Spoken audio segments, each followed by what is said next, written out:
Hi guys. इस video में हम पढ़ेंगे रासायनिक अभिक्रिया एवं समीकरण समीकरण क्लास 10th का। ये जो हमारा फर्स्ट लेसन है केमिस्ट्री का, उसको हम देखेंगे। इसमें देखेंगे कि हम किस तरह से रासायनिक अभिक्रिया होती है, किस तरह से उसका रासायनिक समीकरण बनाते हैं। तो देखिए, इसको इंग्लिश में कहा जाता है chemical chemical chemical reactions and equations.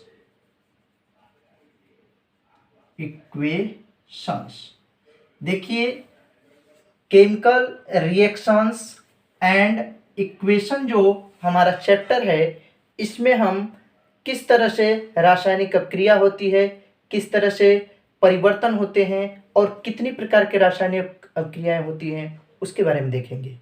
चलिए दोस्तों, तो हम बात करते हैं रासायनिक अभिक्रिया एवं समीकरण की। तो देखिए, सबसे पहले परिवर्तन की बात करते हैं। तो परिवर्तन क्या होता है? अगर हम परिवर्तन की बात करें, परिवर्तन मीन्स चेंजेस की बात करें, परिवर्तन क्या होते हैं, चेंजेस क्या होते हैं। तो देखिए, अगर चेंजेस की बात करें तो प्रत्येक पदार्थ में, या ये कह सकते हैं कि प्रत्येक तत्वों में लगातार कुछ न कुछ परिवर्तन होते रहते हैं। ये परिवर्तन जो होते हैं अस्थायी होते हैं, अस्थायी होते हैं, उत्क्रमणीय होते हैं और अनुत्क्रमणीय होते हैं। यानी कि हम कह सकते हैं प्रत्येक पदार्थ में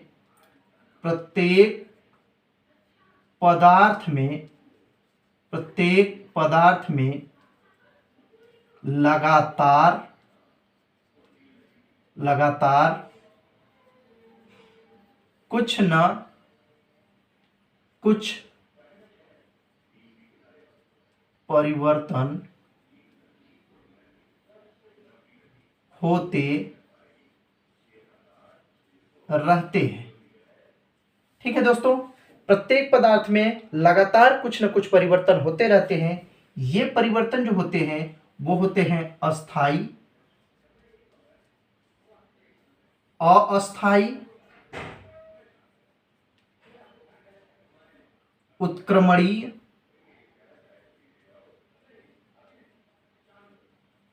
और अनुत्क्रमणीय होते हैं। अनुत्क्रमणीय परिवर्तन होते हैं। देखिए, जो पदार्थों में लगातार परिवर्तन होते रहे, प्रत्येक पदार्थ में लगातार कुछ न कुछ परिवर्तन होते रहते हैं। ये परिवर्तन जो होते हैं अस्थायी होते हैं, अस्थायी होते हैं, उत्क्रमणीय होते हैं और अनुत्क्रमणीय होते हैं। अस्थायी का मतलब होता है जो एक बार परिवर्तन हो और उसे परिवर्तन होने के बाद उसे पुनः दूसरी अवस्था में न लाया जा सके। जैसे कोई एक पदार्थ बदला, दूसरी अवस्था बनाया और दूसरी से उसे पुनः फिर से पहली अवस्था में न लाया जा सके, वो हमारा कहलाता है अस्थायी परिवर्तन। अस्थायी परिवर्तन क्या है? ऐसा परिवर्तन जो एक बार परिवर्तन तो हो जाए, फिर बाद में उसे पूर्व अवस्था में लाया जा सकता है, उसे हम अस्थायी परिवर्तन कहते हैं। उत्क्रमणीय परिवर्तन क्या है? ऐसा परिवर्तन जो दोनों तरफ चलते हों, अर्थात जो दोनों तरफ चलते हैं। यानी कि इसको हम इससे भी कनेक्ट कर सकते हैं कि अस्थायी परिवर्तन और उत्क्रमणीय परिवर्तन एक ही होते हैं और अस्थायी और अनुत्क्रमणीय परिवर्तन एक ही होता है। उत्क्रमणीय परिवर्तन होता है जैसे अभिकारक से उत्पाद बन गया तो उत्पाद से अभिकारक भी बनाया जा सकता है, उसे उत्क्रमणीय परिवर्तन है। आगे हम वीडियो में बताएंगे कि उत्क्रमणीय परिवर्तन और अनुत्क्रमणीय परिवर्तन किस प्रकार से होता है। अनुत्क्रमणीय परिवर्तन वो हुआ जो अभिकारक से तो उत्पाद बन गया, लेकिन फिर हम उत्पाद से अभिकारक नहीं बना सकते हैं, वह होता है हमारा अनुत्क्रमणीय परिवर्तन। ठीक है दोस्तों, इस आधार पर हम परिवर्तन को यानी चेंजेस को दो भागों में यानी 2 पार्ट्स में डिवाइड कर सकते हैं। वो 2 पार्ट्स क्या हैं, वो 2 परिवर्तन क्या हैं, इसमें हम देखेंगे। तो देखिए, परिवर्तन को हम 2 भागों में बांटते हैं। वो होता है, एक तो होता है भौतिक परिवर्तन और दूसरा होता है रासायनिक परिवर्तन। पहला जो हमारा होता है वो होता है भौतिक परिवर्तन।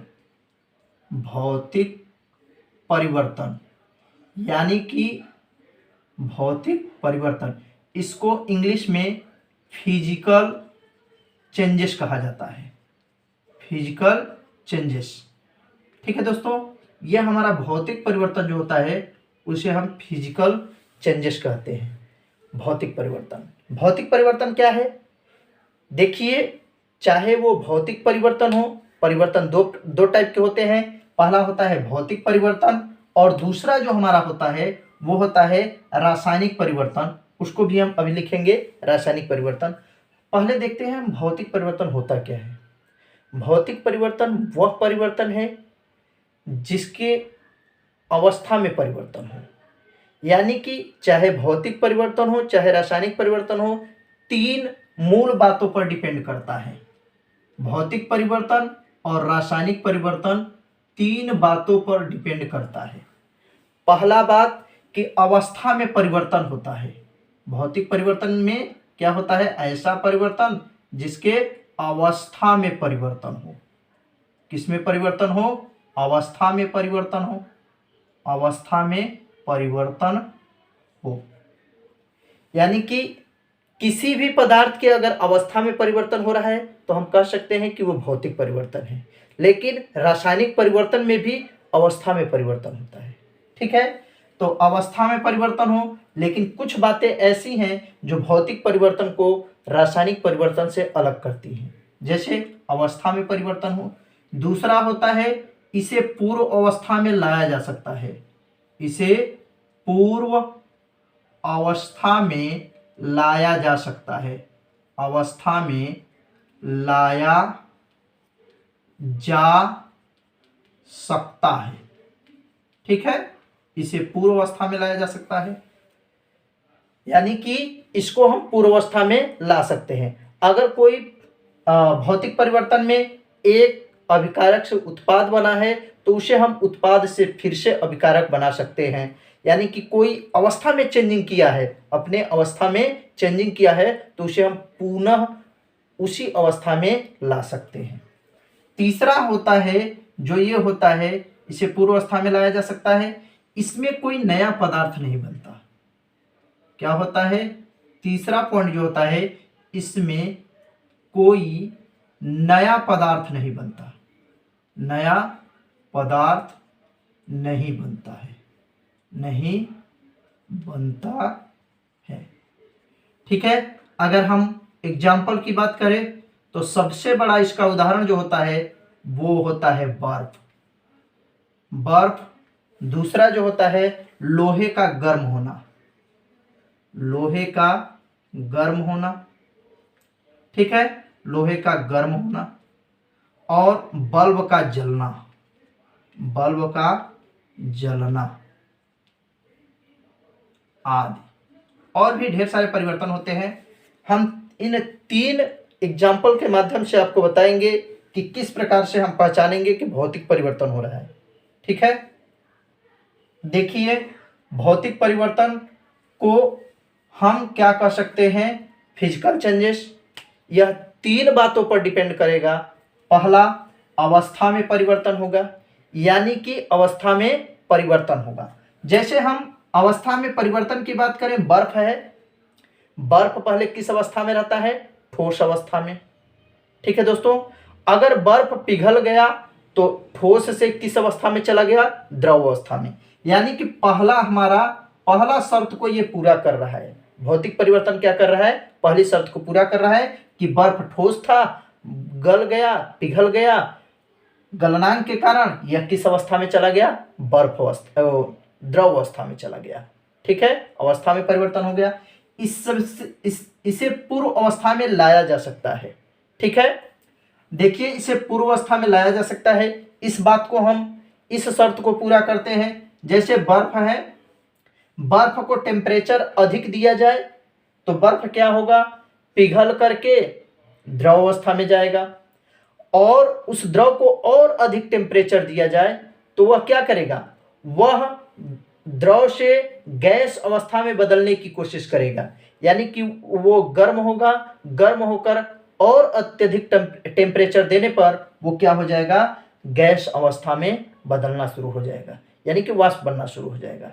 ठीक है, अगर उसी द्रव को, जो द्रव बर्फ से पिघल करके द्रव बना है, उसका टेम्परेचर कम कर दे, अर्थात उस द्रव को हम फ्रीजर में रख दें, तो वो क्या होगा, वो फ्रीजर फिर से उसे बर्फ बनाकर उसका टेम्परेचर कम करके फिर से उसे ठोस अवस्था में ला देगा, यानी कि इसे पूर्व अवस्था में लाया जा सकता है। जैसे लोहे का गर्म होना, देखिए दोस्तों, लोहा जब हम लेते हैं तो लोहे को अगर हम आग में डालते हैं, लोहा पहले ठंडा होता है, फिर जैसे ही हम आग में डालते हैं वो ताप के कारण वो पूरा लोहा गर्म हो जाता है, अर्थात उसके टेम्परेचर में परिवर्तन हो रहा है। उसे फिर से हम ठंडा करके उसे पूर्व अवस्था में ला सकते हैं। इसी तरह से अगर मान लो लोहे को हम ज़्यादा गर्म दें, ज़्यादा टेम्परेचर दें, तो वो पिघलना शुरू हो जाएगा, ठोस से किस अवस्था में हो जाएगा, द्रव अवस्था में। अगर फिर से उस लोहे के द्रव, जो लोहा का द्रव का लिक्विड बना हुआ है, उसको अगर हम फिर से टेम्परेचर उसका कम कर दे, तो वो फिर से किस अवस्था में आ जाएगा, लोहा, अर्थात ठोस अवस्था में फिर से आ जाएगा। ठीक है, तो इसे पूर्वावस्था में लाया जा सकता है, एक अवस्था से दूसरी अवस्था और दूसरी अवस्था से फिर से पहली अवस्था में लाया जा सकता है, इसमें कोई नया पदार्थ नहीं बनता। ठीक है, तीसरे शर्त को देखते हैं, इसमें कोई नया पदार्थ नहीं बनता। सत्य बात है, जैसे बर्फ पिघला द्रव बना, लेकिन द्रव का ही तो वो बर्फ था, द्रव पिघल करके या बर्फ पिघल करके चीनी तो बन गया नहीं, चीनी तो बना नहीं, गुड़ तो बना नहीं, या फिर लोहा तो बना नहीं, या फिर कोई लकड़ी तो बना नहीं, बर्फ पिघल करके क्या बना, द्रव बना। ठीक है, इसमें कोई नया पदार्थ नहीं बनता है। जैसे मान लीजिए लोहे को अगर हम पिघलाएं, तो लोहा पिघलाएंगे तो वो सोना तो बन नहीं जाएगा, चांदी तो बन नहीं जाएगा, रहेगा लोहा, बस उसके अवस्था में परिवर्तन हो जाएगा, लेकिन कोई नया पदार्थ नहीं बनेगा।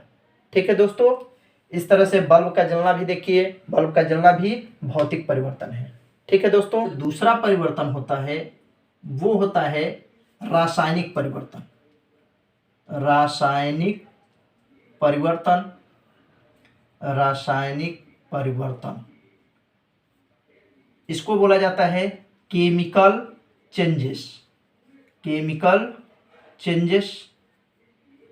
ठीक है दोस्तों, केमिकल चेंजेस क्या है, रासायनिक परिवर्तन क्या है, ऐसा परिवर्तन, देखिए रासायनिक परिवर्तन भी हमारे तीन ही कारकों पर डिपेंड करते हैं, तीन ही कारणों पर डिपेंड करते हैं।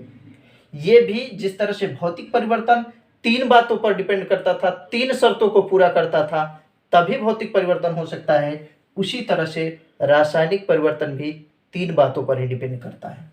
पहला है, इसमें भी इसमें अवस्था परिवर्तन होता है। अवस्था में क्या होता है, परिवर्तन होता है, अवस्था में परिवर्तन, अवस्था में परिवर्तन हो, नया पदार्थ बनता है, नया पदार्थ बनता है। ठीक है, और इसे पूर्व अवस्था में नहीं लाया जा सकता, पूर्व अवस्था में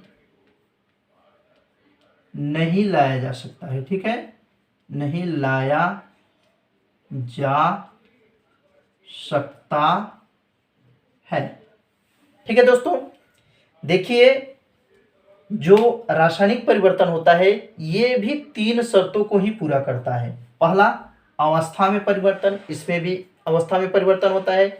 जैसे की बात करें, एग्जाम्पल्स की बात करें, एज की बात करें, तो क्या होता है, देखिए कागज का जलना,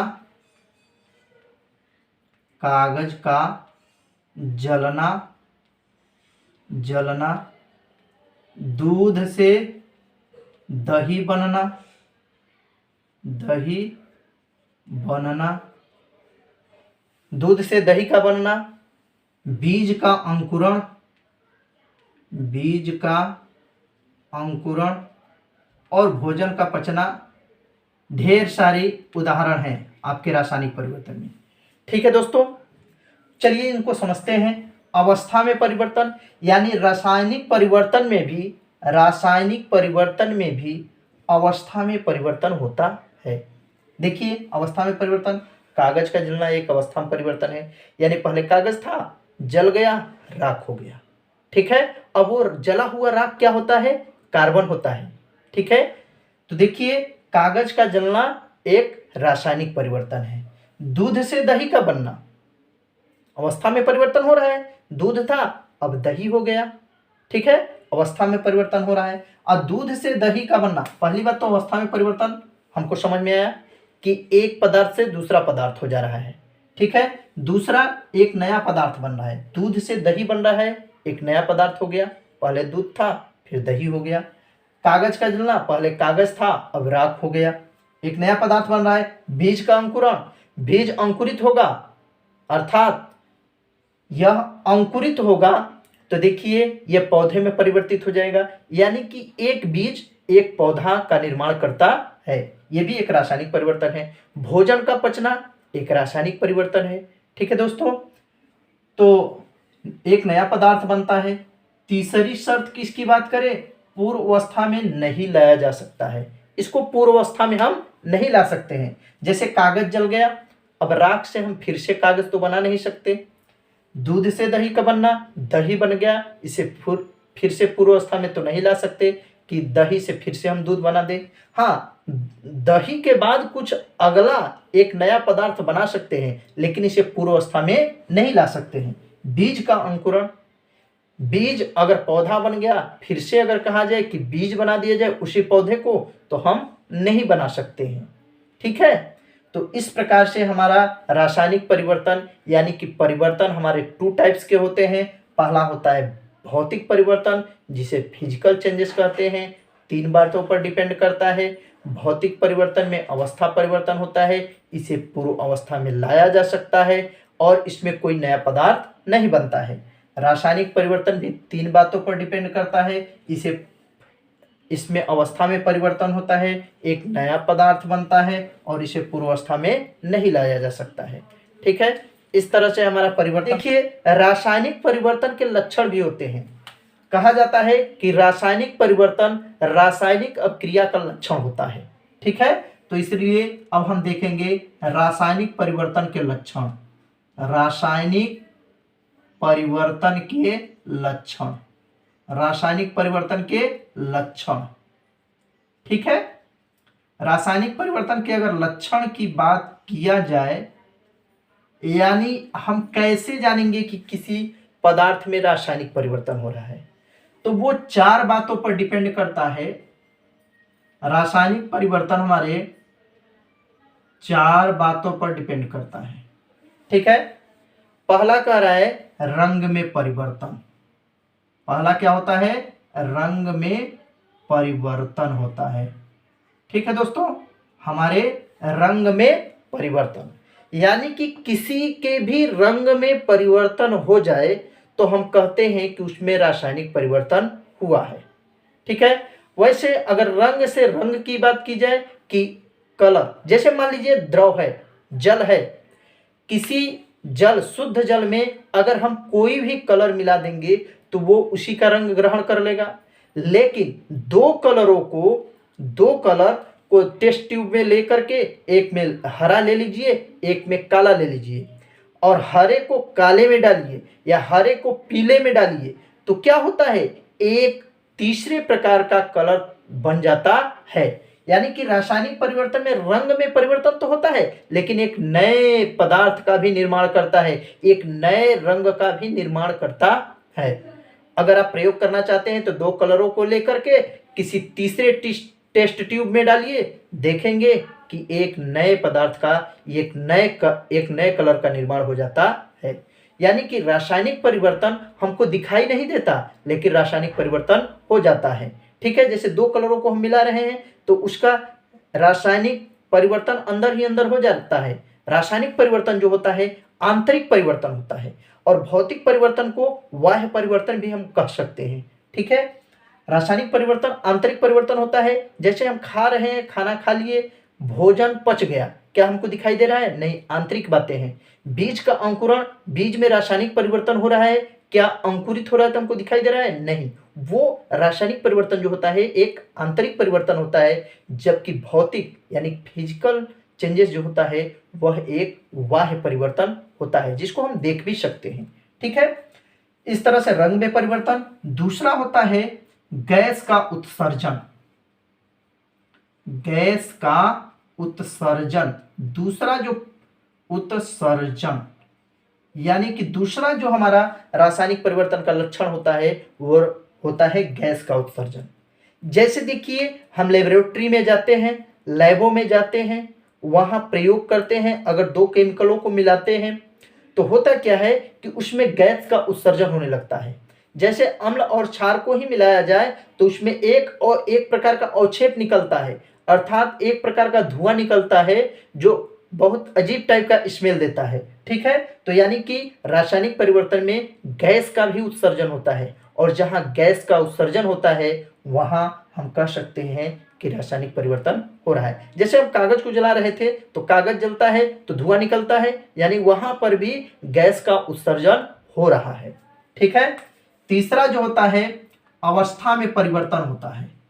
अवस्था में परिवर्तन, इसको हम आप लोगों को बता चुके हैं कि रासायनिक परिवर्तन में अवस्था में जो परिवर्तन होता है कैसे होता है। चौथा जो हमारा होता है वो रंग में परिवर्तन, गैस में का उत्सर्जन, अवस्था में परिवर्तन, ताप में परिवर्तन होता है। ताप में परिवर्तन होता है। ठीक है, तो देखिए अगर किसी के ताप में भी परिवर्तन हो रहा है तो हम कहेंगे कि वो क्या है, रासायनिक परिवर्तन है। ठीक है, ताप में परिवर्तन यानी कि कोई वस्तु, जैसे दूध ठंडा था अगर गर्म हो गया तो उसके ताप में परिवर्तन हुआ, यानी कि ताप में परिवर्तन, अवस्था में परिवर्तन और गैस में परिवर्तन, ये सब क्या होते हैं, रासायनिक परिवर्तन के लक्षण होते हैं। ठीक है, अभिक्रियाएं मीन्स रिएक्शंस, क्या होती हैं अभिक्रियाएं। ठीक है दोस्तों, अभिक्रियाएं मीन्स रिएक्शंस, अभिक्रियाएं क्या हैं, रिएक्शंस क्या हैं, उसके बारे में हम देखते हैं। अभिक्रियाएं अर्थात पदार्थों के गुणों, संगठन, संरचना में पदार्थ के गुण। ठीक है, इसका अगर हम परिभाषा की बात करें तो पदार्थ के गुण, संगठन,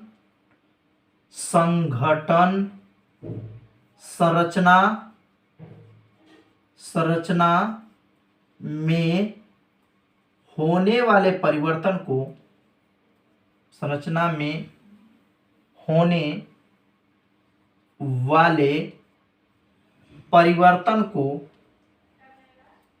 वाले परिवर्तन को अभिक्रियाएं कहते हैं। क्या कहते हैं, अभिक्रियाएं अर्थात रिएक्शंस कहते हैं।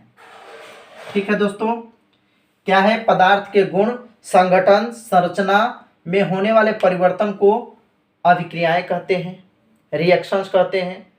यानी कि पदार्थ के गुण में परिवर्तन हो जाए, जैसे हाइड्रोजन एक गैस था, ऑक्सीजन एक गैस होती है। ठीक है, हाइड्रोजन और ऑक्सीजन दोनों गैस ही होती हैं, परंतु वे आपस में क्रिया करके, जैसे देखिए हाइड्रोजन और ऑक्सीजन एक गैस होती है जो आपस में क्रिया करके क्या बना देते हैं, 2H2O बना देते हैं। ठीक है, यानी कि हाइड्रोजन और ऑक्सीजन दोनों गैस अवस्था में होती हैं और ये आपस में क्रिया करके एक नए गुण का, गैस होने के कारण एक नए गुण जल का आविष्कार कर देते हैं। इनके संगठन में, संरचना में इनके परिवर्तन हो जाता है। ये किस प्रकार के थे, अष्टफलकीय थे, चतुष्फलकीय थे, द्विपरमाणुक थे, एक परमाणुक थे। इनके संरचना में परिवर्तन हो जाता है, इनके संगठन में परिवर्तन हो जाता है, इसी को कहा जाता है अभिक्रिया। अभिक्रियाएं 2 टाइप्स की होती हैं, यानी रिएक्शंस आर 2 टाइप्स। कितने प्रकार के होते हैं, 2 प्रकार के रिएक्शन होते हैं। पहला होता है हमारा, जो पहला परिवर्तन होता है, जो पहला हमारा अभिक्रिया होता है वह होता है नाभिकीय अभिक्रियाएं। कौन सी अभिक्रिया? नाभिकीय अभिक्रिया। ठीक है, नाभिकीय अभिक्रिया। इसको बोला जाता है इंग्लिश में न्यूक्लियर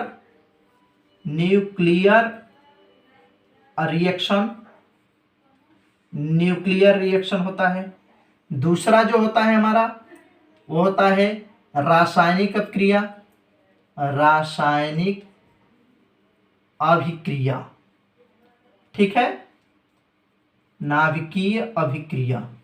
इसको बोला जाता है केमिकल रिएक्शन। ठीक है दोस्तों, नाभिकीय अभिक्रिया यानी कि न्यूक्लियर रिएक्शन और रासायनिक अभिक्रिया यानी कि chemical reaction. Reaction two types के होते हैं, पहला नाभिकीय अभिक्रिया, दूसरा रासायनिक अभिक्रिया। नाभिकीय अभिक्रिया क्या है? देखिए, ये हमारे कोर्स में, हाई स्कूल के कोर्स में नहीं है, फिर भी हम आप लोगों को बता देते हैं कि नाभिकीय अभिक्रिया क्या होता है। किसी भी रासायनिक अभिक्रिया में यदि परमाणु के नाभिक भाग लेते हैं और एक प्रकार का परमाणु दूसरे प्रकार के परमाणु में अगर परिवर्तित हो जाता है तो उसे हम नाभिकीय अभिक्रिया कहते हैं। फिर से सुनिए, नाभिकीय अभिक्रिया वह अभिक्रिया होती है जिसमें परमाणु के नाभिक भाग लेते हैं। क्या भाग लेते हैं? परमाणु के नाभिक भाग लेते हैं। और एक प्रकार का परमाणु दूसरे प्रकार के परमाणु में यदि परिवर्तित हो जाते हैं तो उसे हम नाभिकीय अभिक्रिया कहते हैं। ठीक है, नाभिकीय अभिक्रिया कहते हैं, अर्थात इसमें परमाणु के नाभिक भाग लेते हैं। जबकि हमको पढ़ना क्या है? रासायनिक अभिक्रिया। तो आपका हेडिंग होना चाहिए रासायनिक अभिक्रिया। ठीक है, रासायनिक अभिक्रिया क्या है? ऐसी अभिक्रिया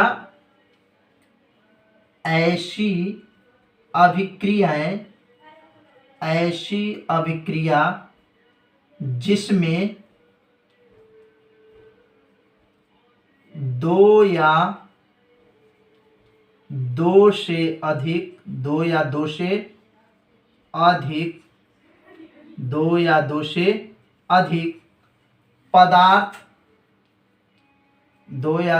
अधिक पदार्थ आपस में क्रिया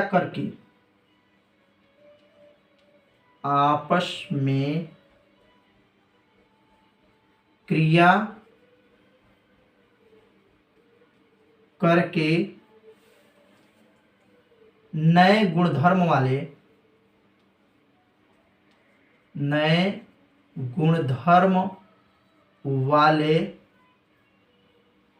एक नए तत्व का निर्माण करते हैं। एक नए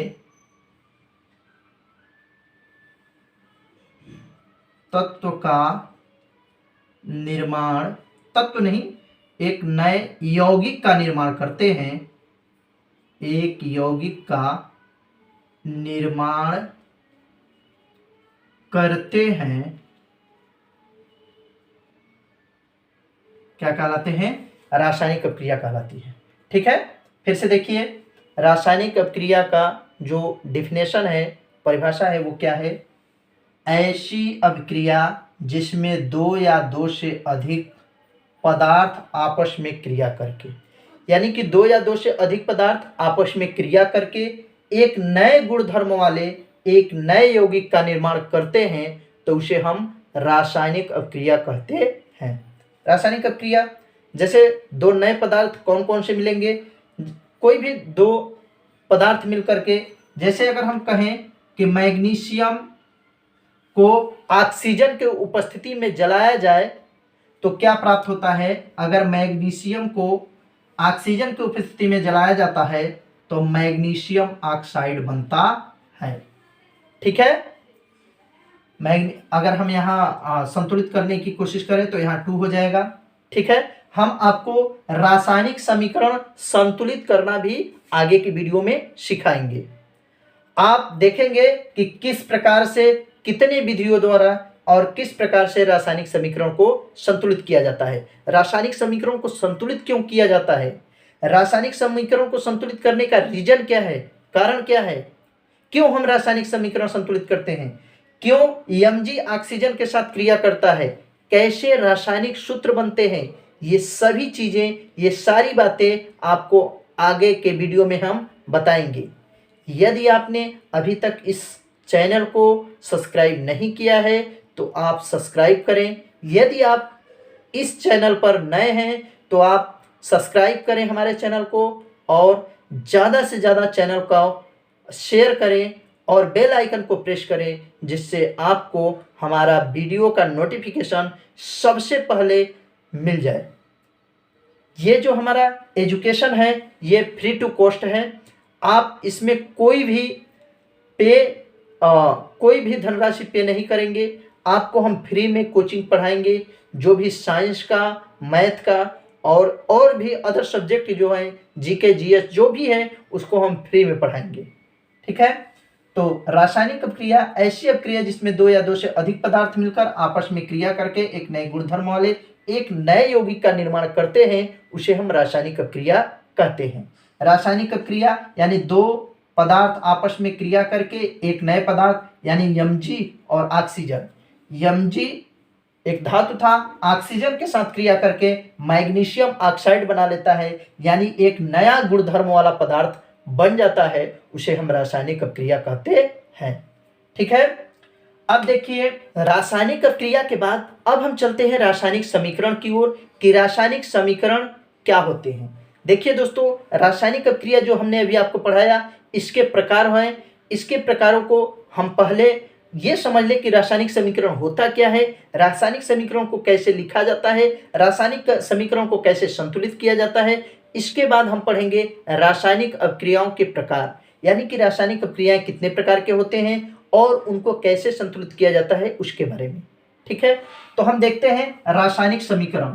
रासायनिक समीकरण क्या है? रासायनिक समीकरण, इसको इंग्लिश में बोला जाएगा रासायनिक समीकरण। देखिए, इसको केमिकल इक्वेशन बोलेंगे इंग्लिश में, केमिकल इक्वेशन। रासायनिक समीकरण क्या है? रासायनिक समीकरण क्या है? किसी रासायनिक अभिक्रिया में, किसमें? रासायनिक अभिक्रिया में, किसी भी रासायनिक अभिक्रिया में भाग लेने वाले अभिकारक तथा उत्पादों को। अब यहाँ दो शब्द आए हैं, अभिकारक और उत्पाद। इसको भी हम समझेंगे कि अभिकारक क्या होते हैं, उत्पाद क्या होते हैं। किसी भी, देखिए पहले हम डिफिनेशन देख लेते हैं। किसी भी रासायनिक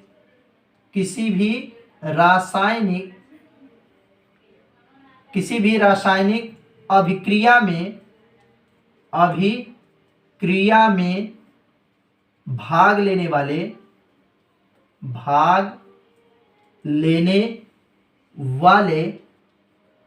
किसी भी अभिक्रिया में भाग लेने वाले,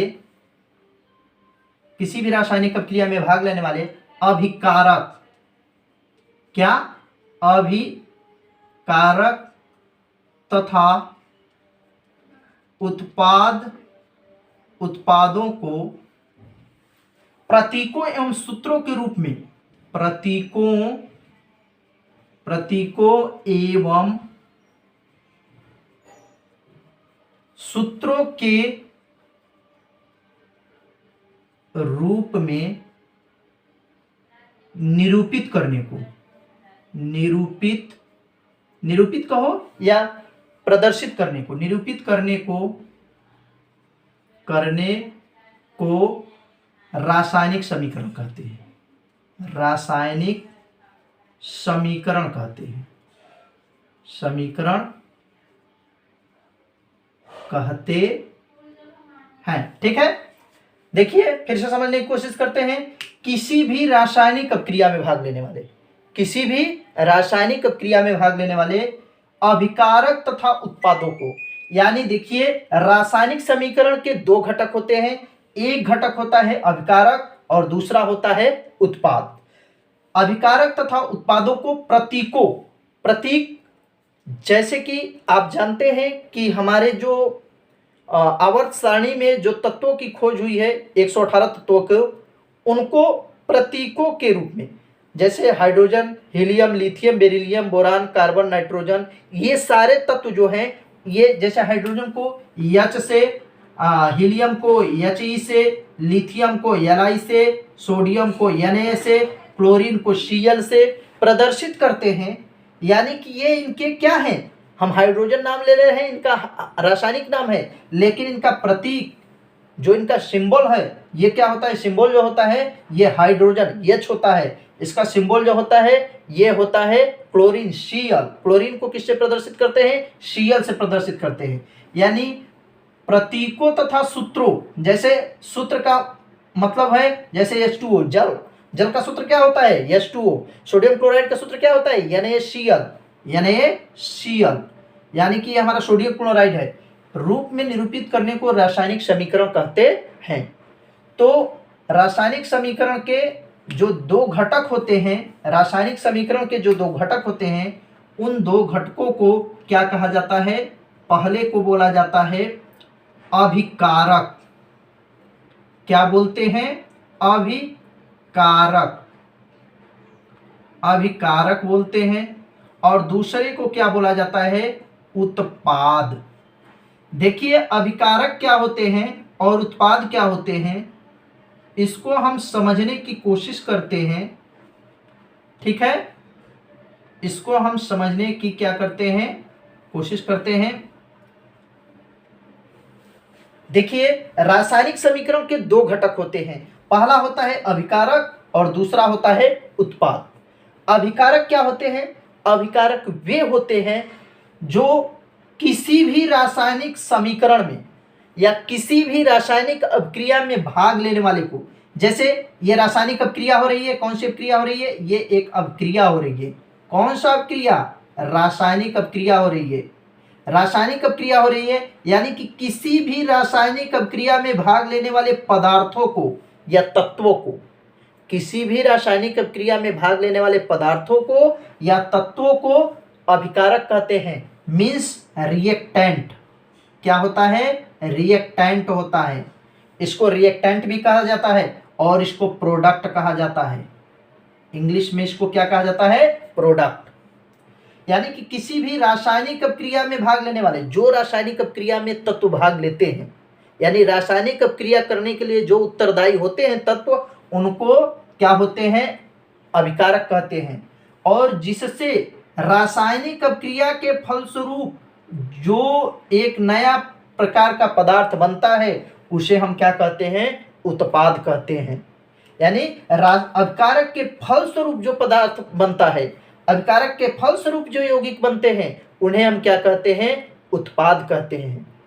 ठीक है दोस्तों, तो इस तरह से हमने आज जो कवर किया वो रासायनिक परिवर्तन, परिवर्तन क्या होता है, रासायनिक भौतिक परिवर्तन क्या होता है, रासायनिक परिवर्तन क्या होता है, रासायनिक परिवर्तन के लक्षण क्या होते हैं, और रिएक्शंस क्या होते हैं, रिएक्शन के प्रकार क्या होते हैं, जिसमें हमने पढ़ा न्यूक्लियर अभिक्रियाएं और रासायनिक अभिक्रियाएं, रासायनिक समीकरण क्या होता है, इसमें हम लोगों ने देख लिया। अगले वीडियो में हम देखेंगे, अगला वीडियो जो हमारा होगा वो रासायनिक समीकरण को कैसे लिखा जाता है, रासायनिक समीकरण को लिखने की विधि, रासायनिक समीकरण को संतुलित करने की विधि, रासायनिक समीकरण को क्यों संतुलित किया जाता है, हम आपको अगले वीडियो में बताएंगे। मैं आपसे फिर से एक बार रिक्वेस्ट करता हूं कि यदि आपने इस चैनल को अभी तक सब्सक्राइब नहीं किया है तो आप सब्सक्राइब कर लीजिए, अपने दोस्तों में इस शेयर को लिंक कीजिए, इस लिंक को शेयर कीजिए और ज़्यादा से ज़्यादा आप इसको सब्सक्राइब कराने का कोशिश करें अपने दोस्तों के साथ।